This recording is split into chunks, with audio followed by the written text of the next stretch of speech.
চলুন আপনাদেরকে আজ রাতের কলকাতা ঘুরিয়ে নিয়ে আসি, আর সাথে কলকাতার সৌন্দর্য ও মাধুর্য সম্পর্কে আমার উপলব্ধি আপনাদের সাথে শেয়ার করব। এই যে আপনারা সামনে দেখতে পাচ্ছেন ছোট্ট জায়গাটা, এটা কিন্তু কলকাতার মধ্যেই অবস্থিত। যারা যারা জানেন জায়গাটা কোথায়, নিচের কমেন্ট বক্সে কিন্তু অবশ্যই লিখে জানাতে ভুলবেন না। পূর্ণিমার কোনো এক রাতে আমরা বেরিয়ে পড়েছিলাম আমাদের রাতের কলকাতাকে খুব কাছ থেকে চেনা এবং জানার জন্য। তো সেটারই কিছু গল্প আপনাদের সাথে শেয়ার করব। We rode through the Ma flyover that overlooks JW Marriott, ITC Sonar Bangla and many more Kolkata skyscrapers. The night was serene and wind brushed and the night was full moon. You can understand how romantic the night was. I can't explain you so much. The better thing, if you want to enjoy the beautiful scenery of Kolkata, you have to come out from your comfort room and see outside. Kolkata is so beautiful at night. The grandiose ITC Sonar glittering in its own glory, or the tallest building of India, the 42, kissing the skyline. You can witness such spectacular sight at Kolkata bypass. There's one unique thing about the lens of the city. No matter how dark the night is, the parts of it are always beautifully lit in the multicolored street light, making them look prettier. এই শহরের প্রতিটি অলিতে গলিতে লুকিয়ে রয়েছে নানান গল্প, কবিতা, প্রেম, আরও অনেক কিছু।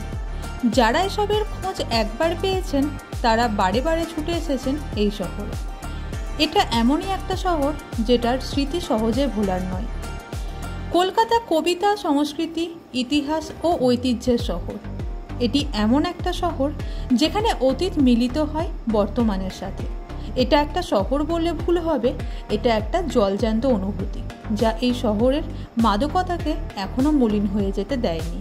কলকাতা যেখানে রাস্তাগুলি একটা গল্প বলার অপেক্ষা রাখে, যেখানে খাবার তার সংস্কৃতির মতোই সমৃদ্ধ, যেখানে জীবনের ছন্দ কখনোই থামে না, শিল্প ও সাহিত্যের প্রতি ভালোবাসা কখনোই ম্লান হয় না।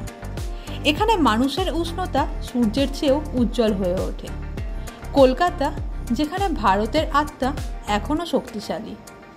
এটি এমন একটা শহর যার প্রতিটি কোণে গল্প রয়েছে, যেখানে স্মৃতি তৈরি হয় এবং তা চিরস্মরণীয় হয়ে থাকে, কখনোই ভোলার নয়। ঠিক এই সময়তে রবীন্দ্রনাথ ঠাকুরের একটা ছোট্ট কবিতা মনে পড়ে গেল।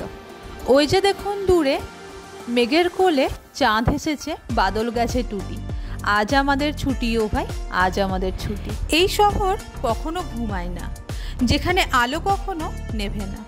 রাতে স্ট্রিট লাইট বা দিনে সূর্যি মামা, কেউ না কেউ হরদমই আলো দিচ্ছেই। এখানে রাত সবসময়ই তরুণ, তাই রাতের কলকাতাকে আরও কাছ থেকে চিনতে এক ছুটির রাতে আমরা বেরিয়ে পড়েছিলাম নতুন অ্যাডভেঞ্চারের উদ্দেশ্যে। তো আপনাদের হাতে যদি সময় থাকে, আপনারা কিন্তু এরকম অ্যাডভেঞ্চারের জন্য প্রায়ই রাতে রাতে বেরিয়ে যেতে পারেন আমাদের কলকাতাকে আরও কাছ থেকে চেনার জন্য এবং জানার জন্য। আমি চেষ্টা করেছি কলকাতার কিছু কিছু জায়গাকে খুব সুন্দরভাবে আপনাদের কাছে তুলে ধরার। আশা করছি এই ভিডিওটা আপনাদের খুব ভালো লাগবে। কলকাতা, যে শহরে প্রথমবার এসেছিলাম চাকরি সূত্রে, তারপরে যে কখন এই শহরের প্রেমে পড়ে গেলাম আজও বুঝে উঠতে পারিনি। আমরা এখন চলেছি হাওড়া ব্রিজের ওপর। হাওড়া সেতু, যা হাওড়া ব্রিজ বা রবীন্দ্র সেতু নামেও পরিচিত, হুগলি নদীর ওপর অবস্থিত একটি সেতু যেটি কলকাতা ও হাওড়া শহরের মধ্যে সংযোগ রক্ষা করছে। 1965 সালে 14 জুন এই সেতুর নাম বিশ্বকবি রবীন্দ্রনাথ ঠাকুরের নামানুসারে রাখা হয় রবীন্দ্র সেতু।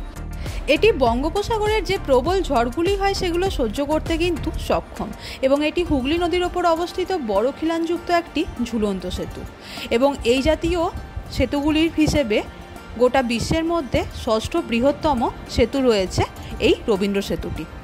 এই হাওড়া ব্রিজ বা রবীন্দ্র সেতু, যা এক শক্তি ও ঐক্যের প্রতীক, যেখানে শহর মিলিত হয়, যা কলকাতার এক ল্যান্ডমার্ক, যেখানে শহরের হাজার মানুষজনের ব্যস্ততা ও কোলাহলের মধ্যেও আপনি সৌন্দর্য খুঁজে বেড়াবেন এবং স্মৃতির পাতায় তা তুলে রাখবেন, যেখানে নদী আকাশের সাথে মিলিত হয় আর এই অপরূপ সৌন্দর্যের আপনি চিরসাক্ষী হয়ে থাকেন। এখান থেকেই আপনি কলকাতার সৌন্দর্য আবিষ্কার করতে পারবেন। আমরা এখন যাচ্ছি হাওড়া রেলওয়ে স্টেশনের পাশ দিয়ে, যা ভারতের প্রাচীনতম, বৃহত্তম ও ব্যস্ততম একটা রেলওয়ে কমপ্লেক্সের পাশাপাশি বিশ্বের অন্যতম ব্যস্ততম ও বৃহত্তম ট্রেন স্টেশন। এই স্টেশন থেকে 1854 সালের 15ই আগস্ট প্রথম পাবলিক ট্রেন চলেছিল। জানেন, কলকাতায় রাতও কিন্তু দিনের মতোই জীবন্ত। কোনো এক রাতে বেরিয়ে পড়ুন না আমাদের মতোই রাতের কলকাতাকে আবিষ্কার করতে। আমি আপনাকে কথা দিচ্ছি, দিনের কলকাতার যে রূপ আপনি দেখেছেন তার থেকে আরও শতগুণ এবং একদমই আলাদা এক সৌন্দর্য আপনার চোখে ধরা দেবে। মনে হবে আপনি যেন পাড়ি দিয়েছেন কোনো এক অচেনা অজানা দেশে, যেখানে চারদিক শুধু আলোই আলোকিত, যেখানে হাজার দুঃখের মাঝেও সুখ এসে জানলা দিয়ে। রাতের কলকাতা যে এতটা সুন্দর আমি এর আগে কখনোই কল্পনা করিনি। যখন আমরা বেরিয়ে পড়েছিলাম মোটামুটি রাত্রি 10:30 থেকে 11টা নাগাদ হবে। পুরো কলকাতা এত সুন্দর যে লাগে রাত্রিবেলায়, সেটা আমরা নিজের চোখে না দেখলে কিন্তু কোনোদিনই জানতে পারতাম না। আকাশে উঁকি দিয়েছে পূর্ণিমার চাঁদ, দেখতে কিন্তু অসাধারণ, এবং চারদিকের প্রকৃতিটাও কিন্তু এক কথায় অবর্ণনীয়। এই যে জায়গাটা দিয়ে এখন আমরা যাচ্ছি, মনে হবে কলকাতার মধ্যে এই জায়গাটা কোথাও রয়েছে, কিন্তু হ্যাঁ, কলকাতার মধ্যে এই জায়গাটা কিন্তু রয়েছে।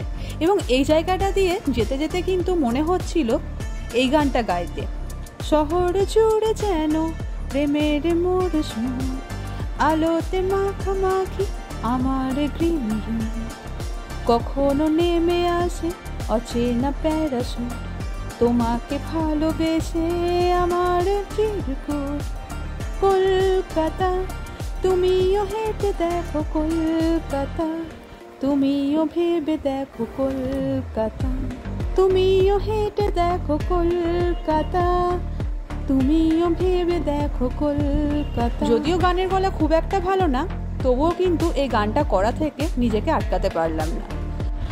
কলকাতা আমার আপনার ভালোবাসার শহর। কলকাতা যেখানে প্রেম ও অ্যাডভেঞ্চার একসাথে চলে। এখানে রয়েছে মিউজিয়াম, যা সমৃদ্ধ প্রাচীন ইতিহাস দ্বারা, যা পরিপূর্ণ জ্ঞানের ভাণ্ডার দ্বারা, যা সাংস্কৃতিক বৈচিত্র্যের প্রতিফলন, যার মাধ্যমে আপনি একই সময়ে বর্তমান থেকে অতীতে যাত্রা করতে পারবেন, যেখানে জাদু সময়ের গতিতে বন্দী। রয়েছে প্রচুর মন্দির, যা বিশ্বাস ও ভক্তির প্রতীক, যার পবিত্রতায় শান্তি খুঁজে পাওয়া যায়।